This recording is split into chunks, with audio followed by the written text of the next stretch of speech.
The threat actors don't care. They don't care if you're Betty Lou's diner with 3 people. It's an available IP address. They love to exploit it. They're going to get in. In the cybersecurity realm, guess where the vast majority of the threats and exploits are happening from? Humans. It's phishing. We have to change our mindset and think, okay, it's not if, it's when. When I fall prey to something, what kind of tools and defenses can I put in place to keep the damage minimized?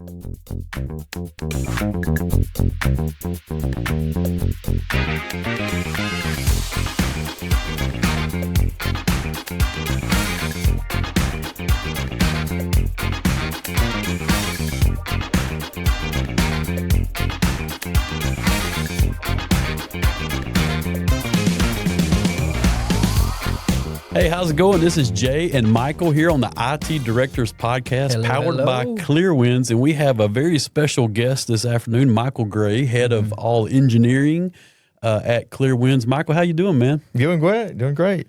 Yeah, yes, sir. Thanks for having me. Head of all things engineering, all things of all things. What's your nickname around those walls at Clearwinds? I couldn't tell you.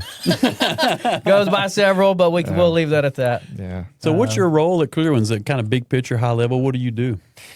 Well, I'm over the crew, several crews. We've got our support team, our engineering team, structured cabling, security operations center. Okay.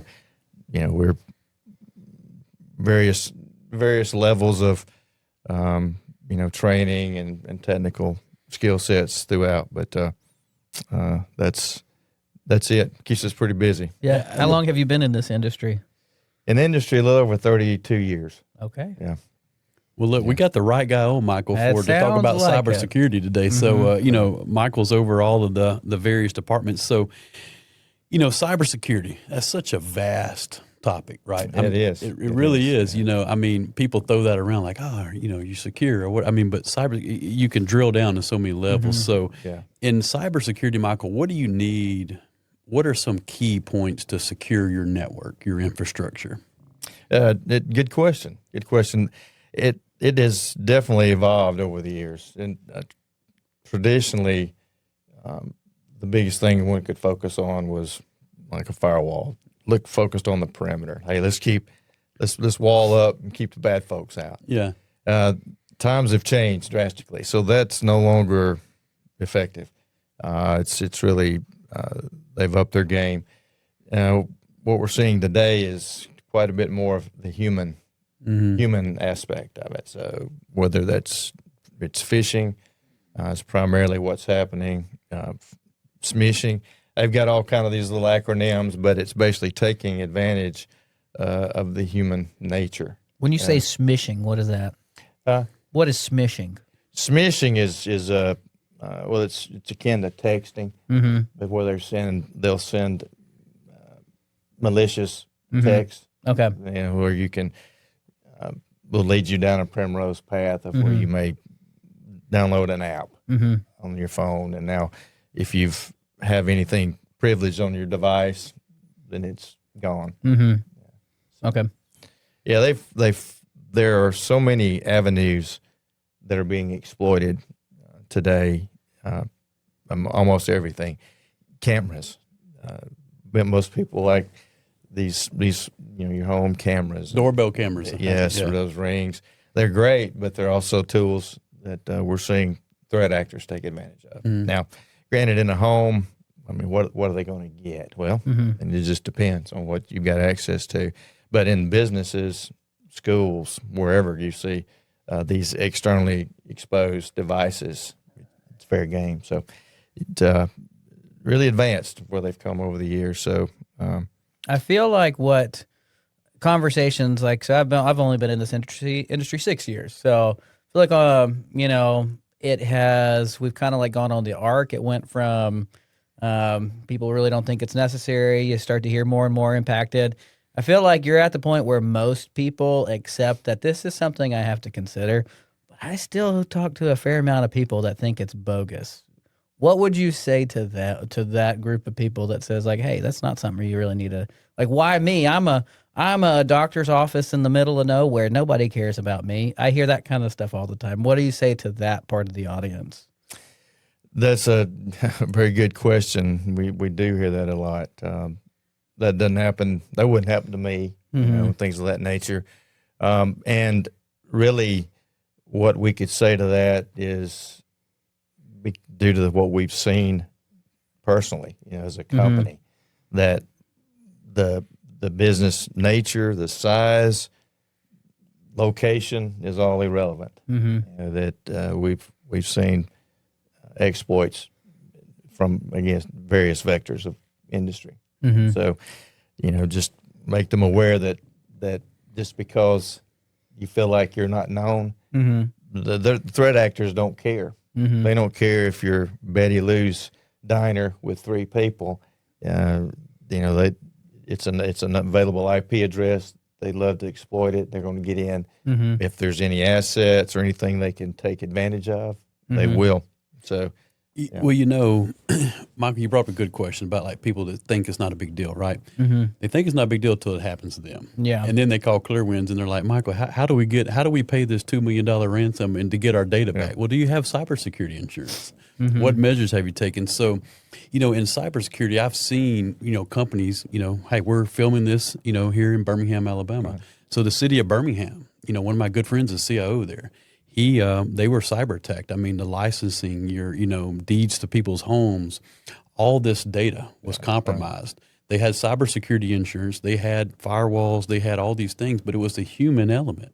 Someone answered the email like you were talking about, and then it led to a phishing, which took over device. It took over old Unix system.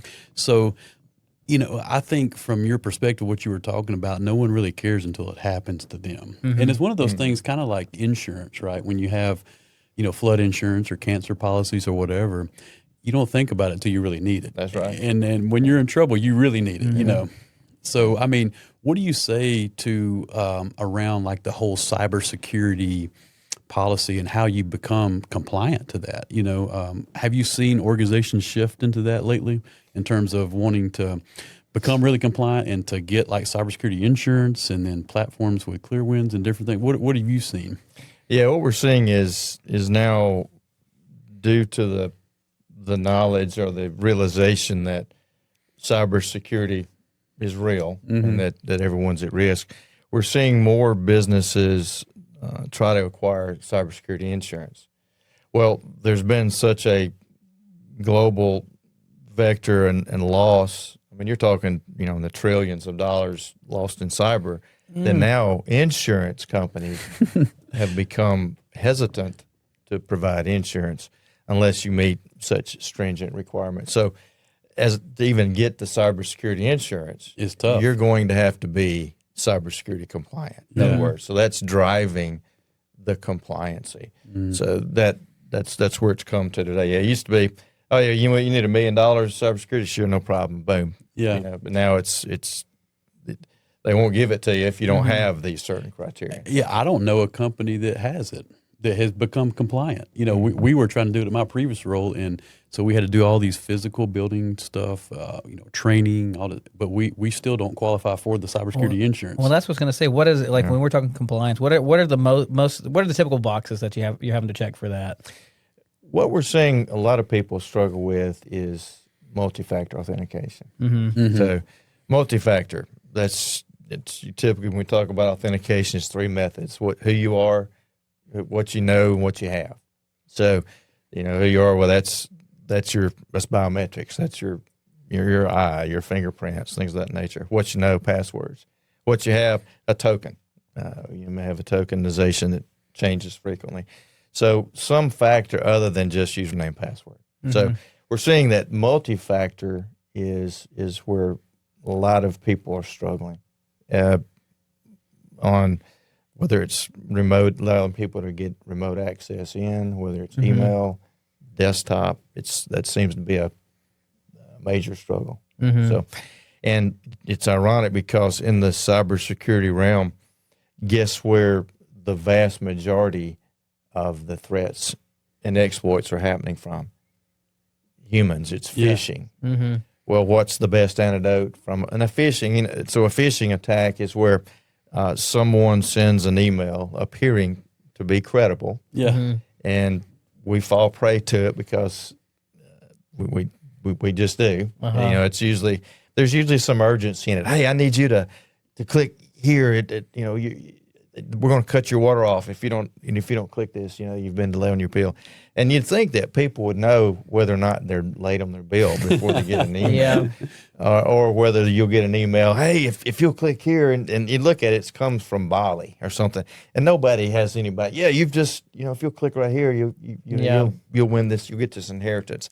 In other words, there's not a lot of attention paid to the email, but however, it's an email that appears to be legitimate. And there's hyperlinks typically on those that people can click on, which then, it's various methods that are used. It could be downloading software, a bot that can speak out, whether it could be redirecting you to a website where you appear to be logging in to pay your water bill. However, you're in a bogus website giving them your credentials. So, anyway, so then your credentials are exposed. Well, that's a phishing attack, and then if you fall prey to it, then that's usually when it's game over. The next call you'll be getting is from your bank where you've just lost your savings or whatnot. You brought up a great point, and Michael, human element. I mean, I think that is 90% of or a lot of the cybersecurity risk.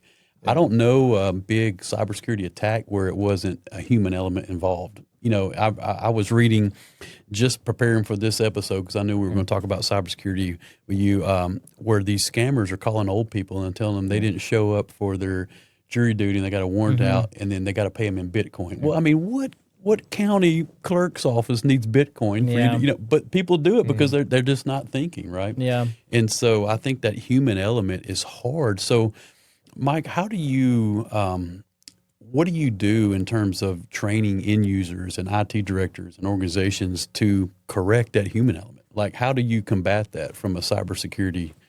What tools do you use or training? Well, to administer it first. Yeah. A lot of people reject the training, and that's when you say reject, what does that mean? They blow it off. They say it's not worth the money. A lot of security measures are perceived as, just as already been spoken, it's insurance. I don't need insurance until I need it, and it's just a doctor's practice. Prime example. I can't spend X thousands on all this stuff. You're telling me I need endpoint detection. I need to have some training. I need to have MFA. My goodness, I've got patients to see. I've got to get these tools, these equipment. I got to run a business. I can't afford to spend money on this. That's the typical response when you come in with security initiatives. Healthcare clinics have another measure they need to adhere to, which is HIPAA regulations. A requirement for them, no matter what size they are, and a lot of them aren't even aware of that. HIPAA in and of itself, to be compliant, you must have some of these security measures in place. So those go hand in hand. I just picked the medical industry because that's usually the one we see the most resistance to. Again, it's either they're not interested in me or whatever, but well, that's that human element again, because we're talking about people rejecting it. I mean, I hear plenty of times as well, like, hey, I don't want to have to use my phone to get into my computer. Hey, I don't like, why are you making this so hard for me to just work? And you hear that kind of thing all the time. Like, well, you're going to be in a different position if you don't have some things in place. The MFA, the end users never like MFA, do they, Michael? I mean, they never do. Not. Yeah, they want to just log in and roll on. They want to save their password. They want to go in. I might be a little bit weird, but I turn my volume on just because I like the Duo sound. That's when you get a little Duo. I just like that noise. I used Duo in my previous role, and it's a great tool. But just to get people to, they called me constantly wanting to bypass Duo. Can you take me out of the Duo list? I don't want to be on Duo. I'm like, well, you want to check your email? We got to be secure. And, Power Schools is one of the global student information companies. They got hacked. Yep. I got an email. You probably did, Michael. I don't know. Everyone in the state of Alabama that had kids got an email. Hey, your kid's information has been leaked. And I was like, great. What are you? And they send us a $10, voucher to, LifeLock or something. And I'm like, well, that don't do anything. It already leaked the data. So, there's nothing you can really do after it happens, So how do you monitor? What do you think about some of the dark web monitoring and some of that tools? What have you seen in that? Well, the bad news is, as you've already said, if it's already out there, it's too late. So, is it good to know it's out there? Well, it is, but I can almost assure you, there's nobody on this planet that does not have Data their social security number, their information exposed. I can almost assure you. So, while it's neat to say, hey, I'm seeing you've got some dark web monitoring out there, it's probably been out there for a while. So what you see is the information's there. It's just not acted upon unless or alerted unless somebody's doing so. Oh, let me try to get Michael Gray again or hit it. Then all of a sudden it shows back up as being active. But the information more than likely is there. There's been so many breaches that have been reported. Imagine the ones that have not been. Yeah. And so, that's it. I wouldn't say it's good to know when you're seeing some activity out there.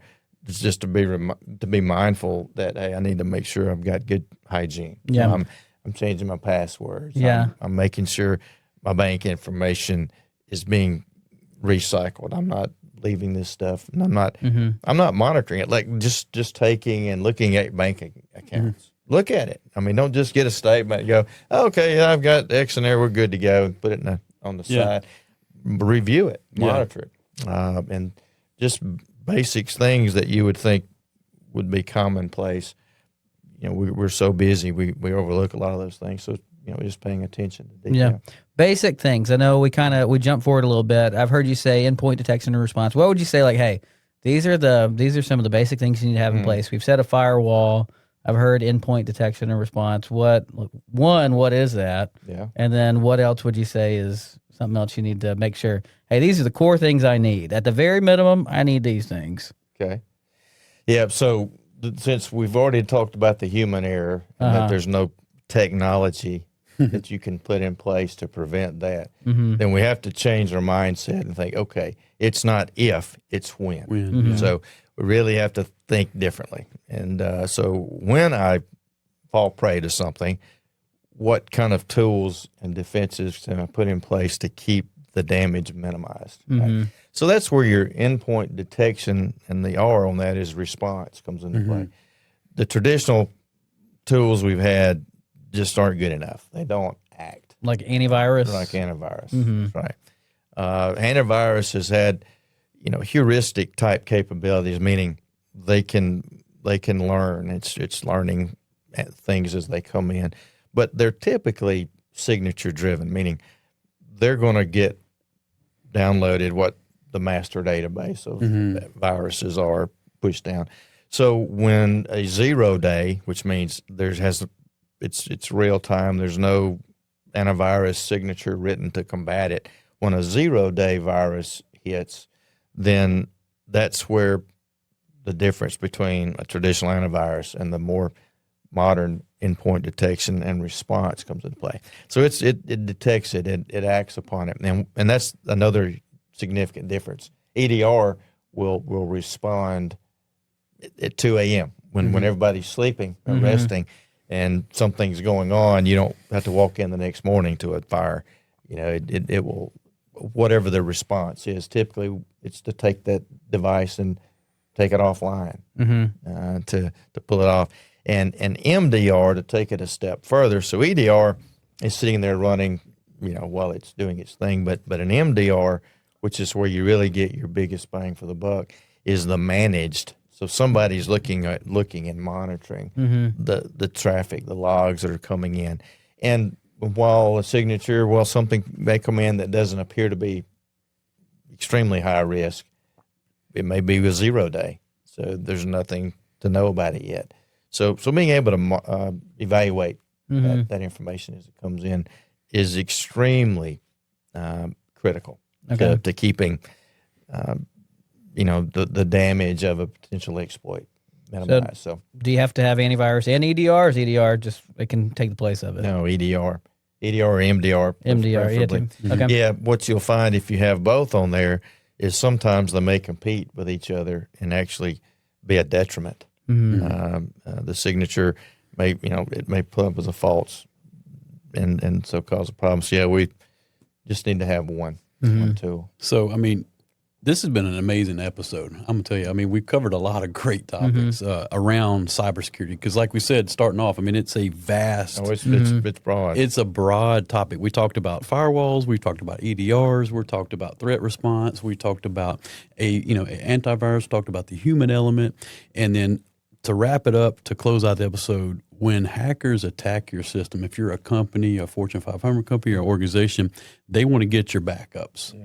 So we got to protect the backups, right? I mean, that's part of the disaster recovery plan. And and you talked about that, a little bit in your deal. And I think a lot of companies don't do that. They don't think about protecting their backups or encrypting them or having them off site because if hackers attack you, the first thing they go after is your backup where you can't restore the servers because they have your data, And so I think this is going to be an amazing episode for our listeners and viewers because you've covered such a vast topic that could be very detailed in hours upon, detail. And, man, we're just so glad to have you on, Michael. I mean, appreciate your time today coming in the studio.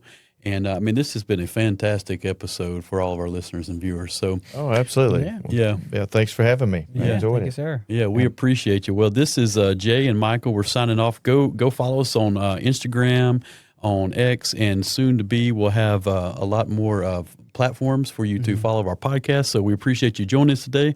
And this is the Jay and Michael. We're signing off. Thanks. Hey, thanks for joining us today on the IT Directors Podcast. We're so glad you joined us. Look, go follow us on all social media platforms. The IT Directors Podcast powered by Clearwinds. And look, if you want more information, check out our website, clearwinds.net. We're going to have show notes, special guest bios. We're going to have reels. Our marketing team has done a fantastic job. Go check this out. We're so thankful that you joined us today.